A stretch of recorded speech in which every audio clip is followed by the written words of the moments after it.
Hello and welcome to another edition of Lost in Science, going out across Australia on the Community Radio Network, where we're going to be talking for the next half hour about sciencey things. My name is Stu, and on the show this week I'm going to be talking to Trent Penman, who is from the University of Melbourne's Forest Science Department, about bushfire risks and what are the warning signs of bad bushfire seasons and all that sort of thing. There's been a huge heat wave up in New South Wales at the moment, hasn't there? Yeah, well, there's the weather patterns this summer season have been quite odd all over the country. Yeah. High rainfall in places like Perth, which never gets any summer rainfall, and lots of rainfall in places like Melbourne, which often gets bits and pieces of rainfall, but the temperatures have been all over the place. And yeah, it's a very. But I wanted to know exactly what do the weather patterns mean for bushfire risk, and is there any way to plan ahead? Because it's hard to add it all up for a person who doesn't know about it. So you need an expert to say. Absolutely. Yeah. Chris. Well, speaking of bushfires. Okay, this is going a long stretch. Bushfires can damage like habitats and those sort of things, can't they? Absolutely. Yeah. And Often do, including like mammals and birds, badly affected, insects, I guess even. What about amphibians? Amphibians could also be badly affected. What's your favourite amphibian? Salamander. No. My second favourite, frog. Frog, of course it's a frog. So I'm going to be talking about frogs, obviously, because it's like the most directly connected thing. But no, a particular thing about frogs. Basically, the amazing kind of physics of how frogs catch insects with their tongues. I love that you've taken a wildlife story and just turned it into a story about physics. Everything is physics, Claire. You should know that. But no, I mean, if you think about it, frogs are pretty amazing how they can catch things with their tongues. I don't think you could do it. And nothing against you. My mind, not specifically you. It depends. I mean, if someone was throwing popcorn at her face, she could probably catch it. Not quite the same. Not quite the same, no. No. But frogs have special powers, and we'll be finding out what those powers actually are. They do. Stay tuned. Look, I'm getting a bit fatigued listening to this. What am I going to do about that, Chris? I think you should resolve to make better decisions, Stu. Okay. Oh, yes. Sorry. And yes, we have a story from Manisha as well. She's continuing her story of how to keep your New Year's resolutions. I mean, it's February now. It's probably about time you really kind of consider whether you can stick with these things or not. Maybe you're getting tired from the decision to have to continually do it every day. Manisha's going to talk about how to cope with decision fatigue, which is a thing that you have to work around when you are making your new habits that you're trying to form for your New Year's resolutions.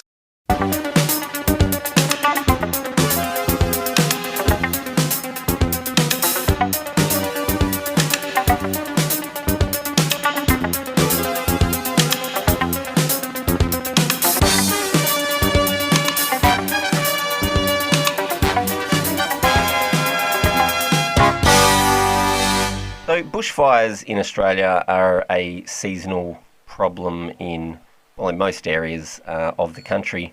And I've got on the phone with me today Dr. Trent Penman, who is a senior lecturer in bushfire behaviour and management at the School of Ecosystem and Forest Sciences, which is part of the University of Melbourne.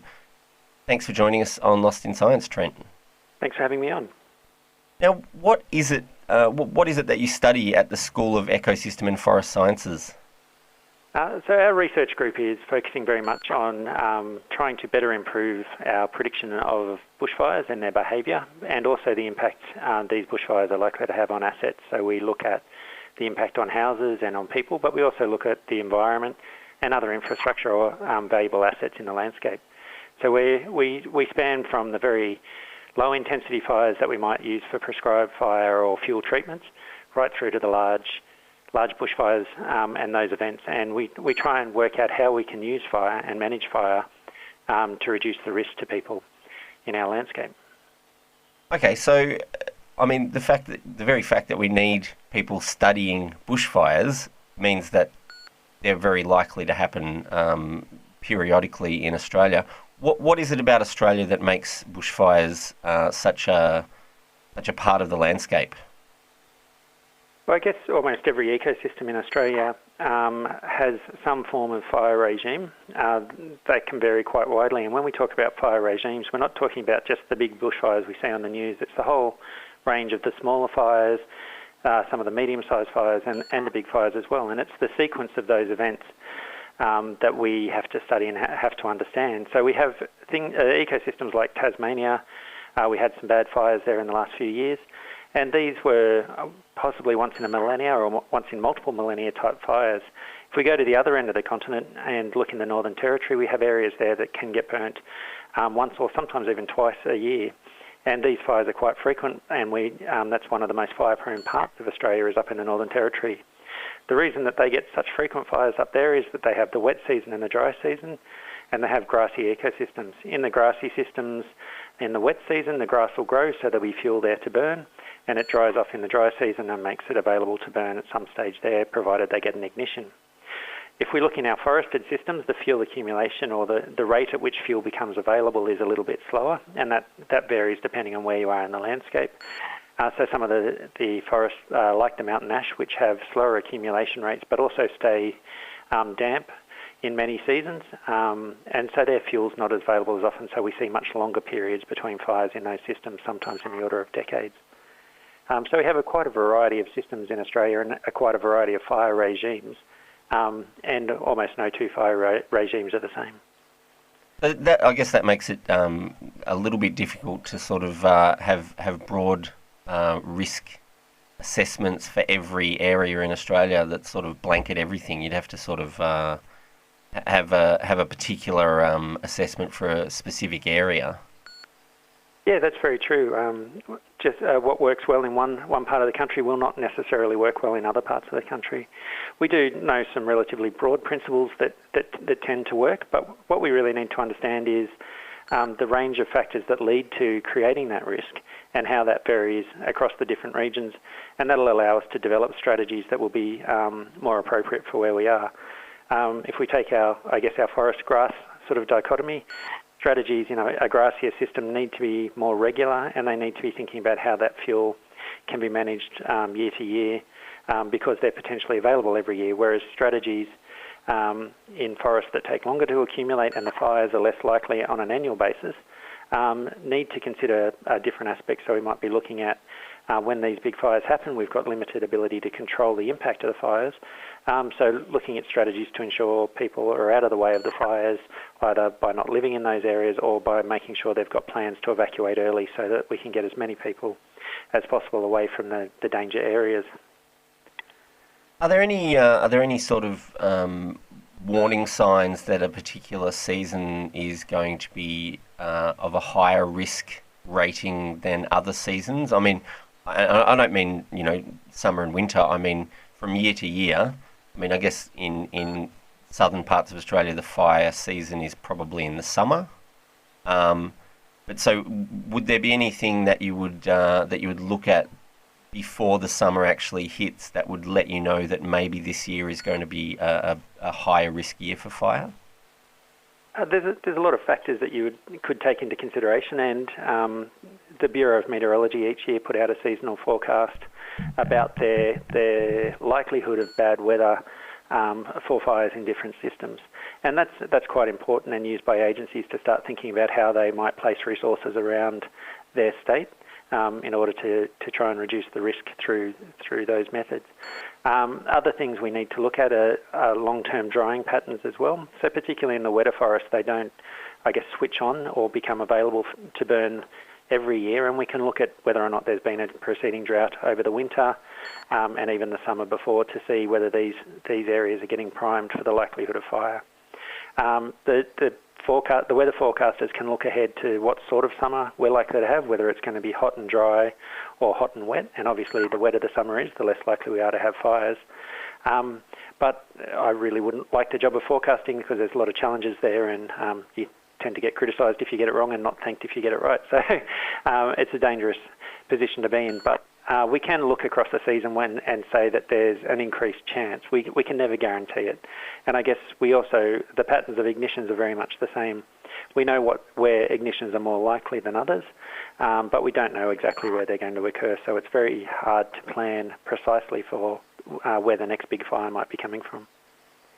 So I guess the next question I have is more to do with, I guess, the difference between weather and climate. Now, weather predictions are tricky at the best of times to predict the weather accurately, but future climate changes or will predicted changes to the climate itself have, obviously they'll have some impact, will have a great impact on bushfire regimes, and what's the sort of, I guess, the range of potential outcomes of a warming climate on bushfire risk? Yeah, it's quite a challenging question. We certainly see that the climate models are predicting a warming and probably a drying for most areas, although there are a couple of areas where we might see a little bit wetter, but generally it's a drying condition. So the bushfire weather is certainly getting worse. How that actually then translates into bushfire risk is far more complex. So we know as things get hotter and drier, we get less fuel on the ground. Is that because of less plant growth? Yeah, so the trees are not producing as much, but also hotter and drier conditions will lead to a breakdown of the fuels as well. Okay. So they're not producing as much litter, and we're getting to a certain extent, it's decaying in a different way. So the studies that have been around in a range of systems have shown there's a reduced fuel load. What we're also likely to see is a shift in vegetation communities over decades and centuries, and so some of the highly flammable systems, I guess, where we see our massive fires, are probably more under threat because they're in wetter environments and they have a certain climate that they need. Now, if we do see a short-term increase in fires, that's also going to affect these communities. So our mountain ash forests, for example, they're a classic example, can't deal with high-frequency fires. So if we see a shift in climate that we see more fires, we're actually going to see a loss of these systems faster and then reduce it to what we'd probably call a less flammable state.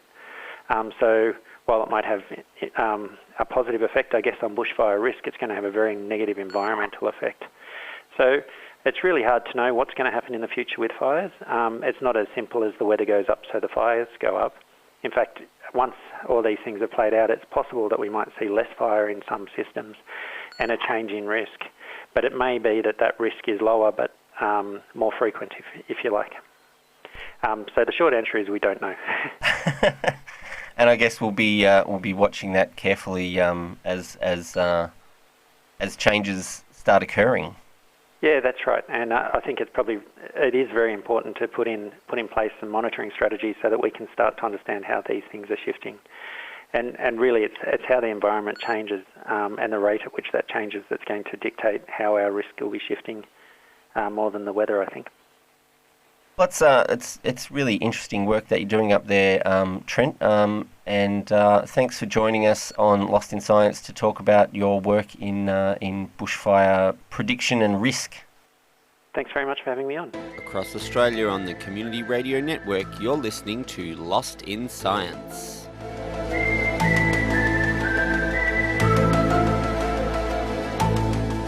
You're listening to Lost in Science. My name is Chris, and frogs are pretty cool. I think we can all agree. I like frogs. Frogs are great. Frogs are great. I mean, they're cooler than most of us, I would say. Not just because they're cold-blooded, but because they can do many cool things. And they metamorphosize. They do. Pretty cool. That is pretty cool. Yeah. The whole metamorphosis too. Complete. Yeah, None of this partial. None of this partial metamorphosis that insects do. No, it's a complete How is metamorphosis. insects partial? Well, the ones that start off as tiny versions of their adult form then just sort of get bigger. Isn't that what humans do as well? No, we don't shed our skin as we go, so... My favourite ones, though, are the... Partial metamorphosis. Well, actually, we do shed our skin as we go. Yeah. We don't shed our exoskeletons as we go. We're not really metamorphosing, though, are we? No. But my favourite with the insects are the ones where they go into the cocoon and they just turn into mush. Yeah. That's real weird, isn't it? Disgusting. And apparently that they can, even though there's nothing concrete left of the caterpillar, it can still remember things that it learnt as a caterpillar when it turns into a moth or a butterfly. It doesn't have much to remember. No, but they've trained them to do certain things. Right, yeah. anyway. Amazing. Amazing. Frogs don't do that quite No. as drastic. One thing they can do that's amazing though is they can catch insects with their tongues. And we all know this. We've seen the cartoons. But they do this like it's really spectacular. They can do it very, very quickly. So faster than you can blink. A frog can catch a fly or other insect. It's been timed at roughly 7/100ths of a second, which is about the fifth of the time it takes you to blink. So blink and you'll miss it. Basically, yeah. Wow. They could do it 5 times while you're blinking. And the tongue obviously moves very fast. Apparently, the acceleration that it undergoes is about 12 g.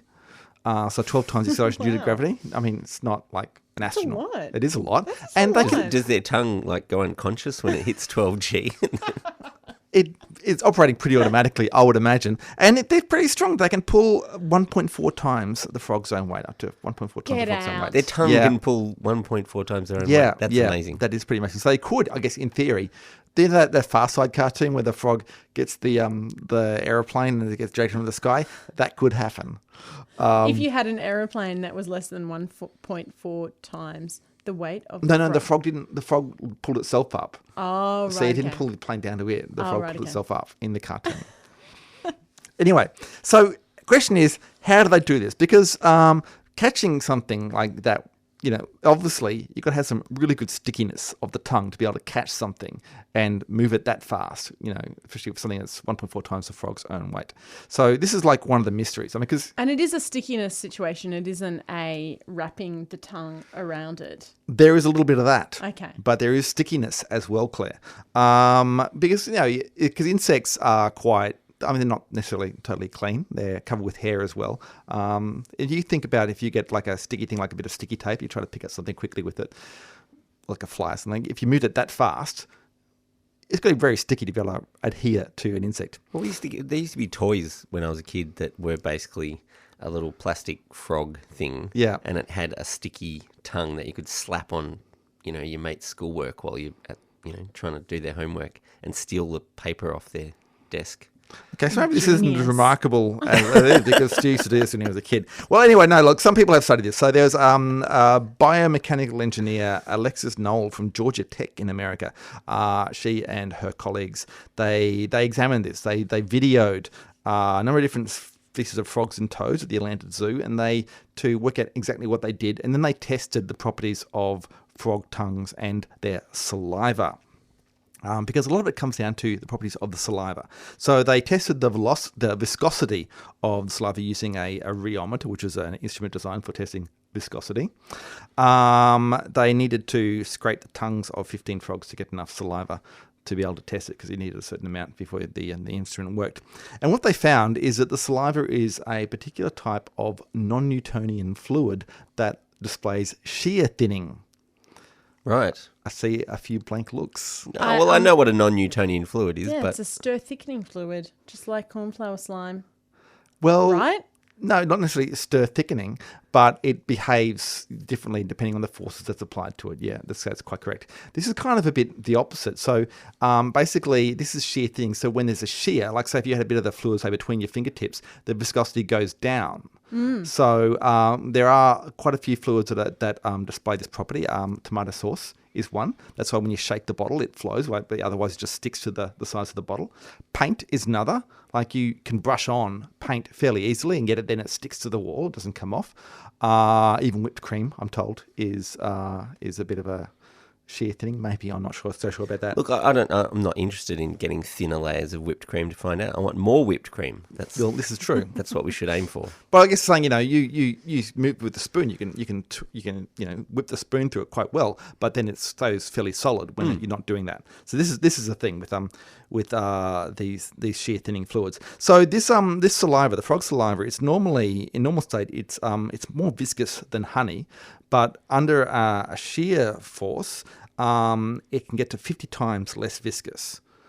So what happens is when the frog, like it shoots out its tongue, and when it hits the insect, there's at the point of impact, there's a big shear forces against the insect, and the saliva goes very runny, and basically it coats the insect, and all the saliva flows into nooks and crannies and stuff like that.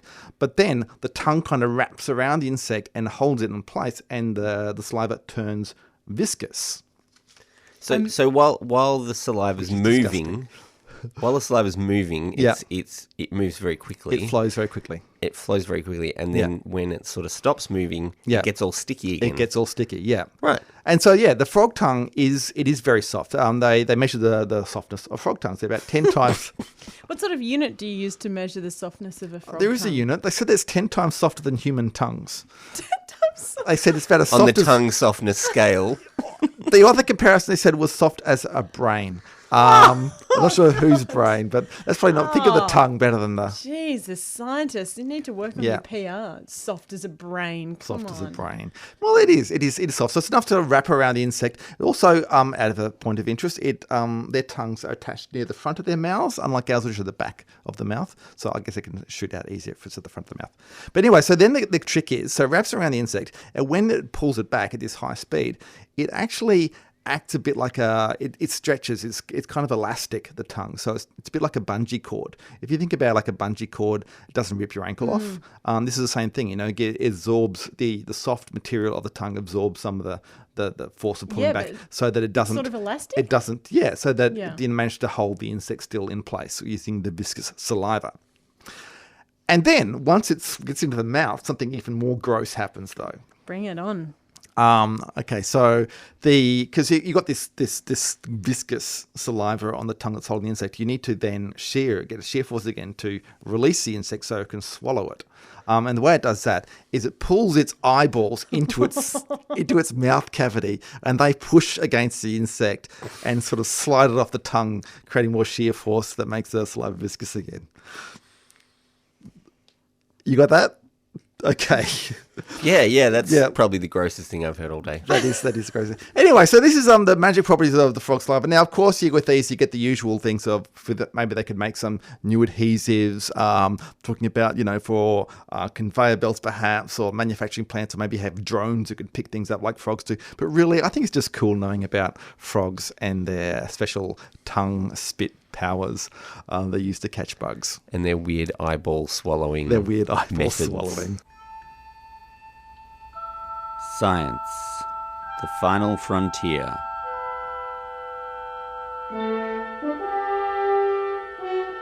These are the voyages of Lost in Science, our ongoing mission to explain strange new words, to seek out new science and new explanations, to boldly go where no radio has gone before.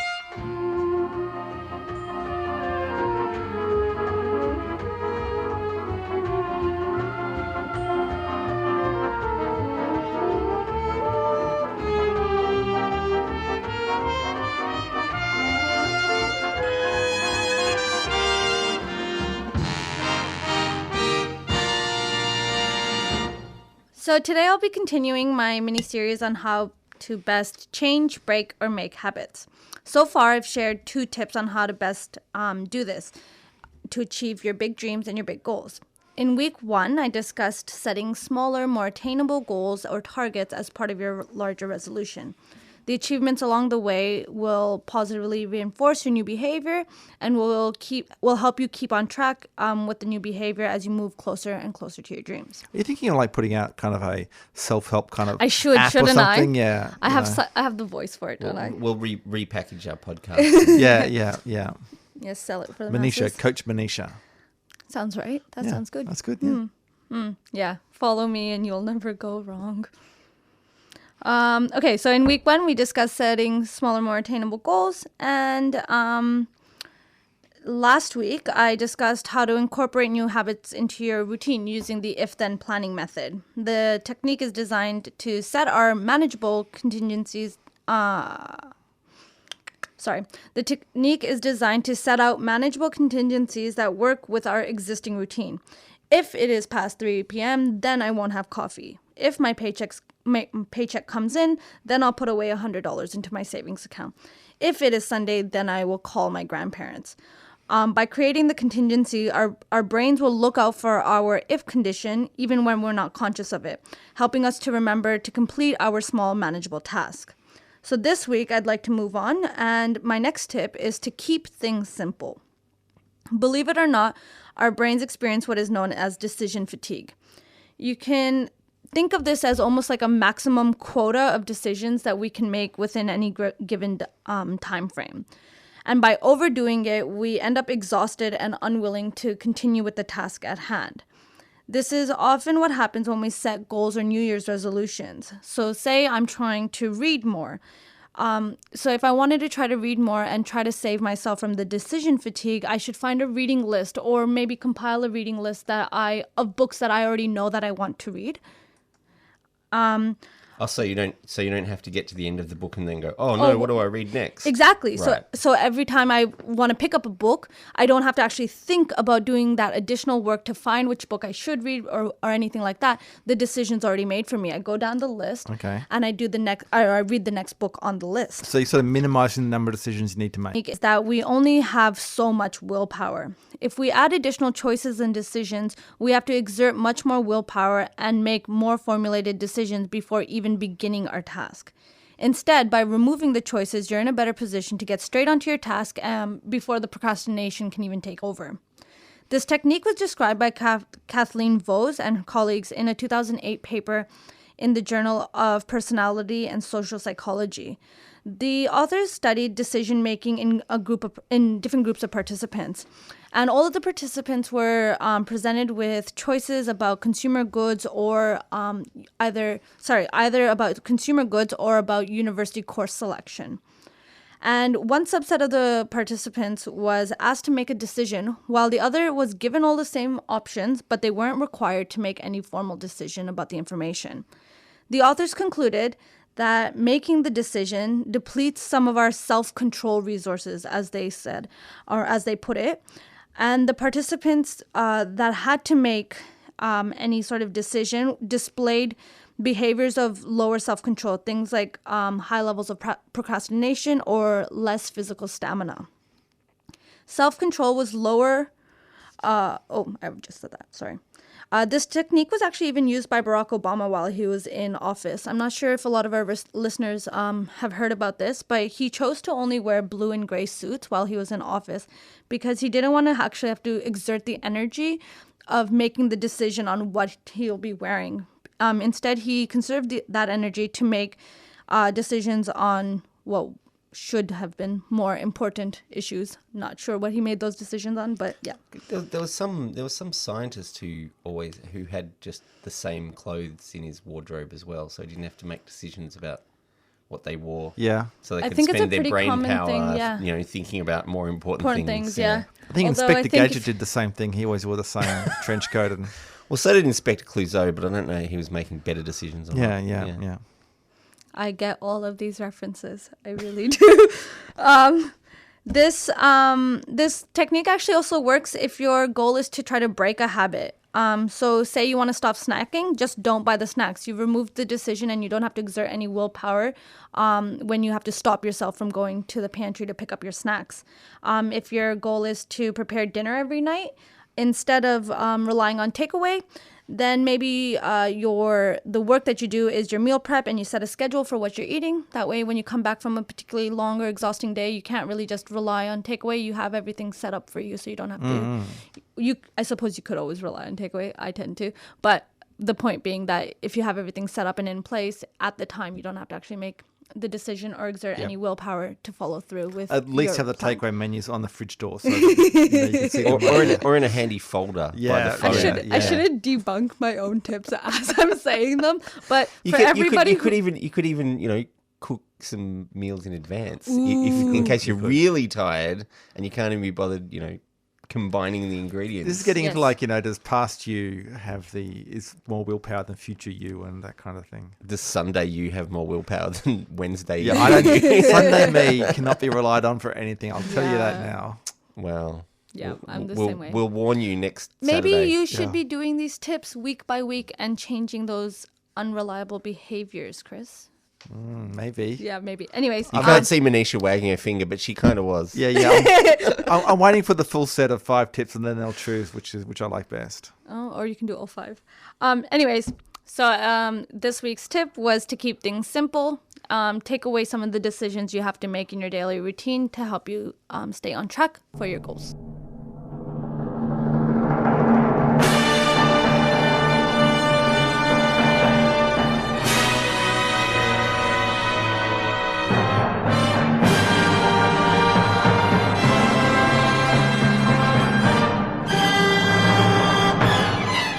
That's all we've got time for on this episode of Lost in Science. Thanks for tuning in and joining us. Lost in Science is recorded at the studios of 3CR in Melbourne and broadcast across Australia on the Community Radio Network with the financial assistance of the Community Broadcasting Foundation. If you want to talk to us, talk back to us, you can get in touch. We have a Gmail account, lostinsight@gmail. You can also find us on Twitter and on the Facebook. And if that's not enough Lost in Science for you, you can always tune in again next week where the team will once again get Lost in Science!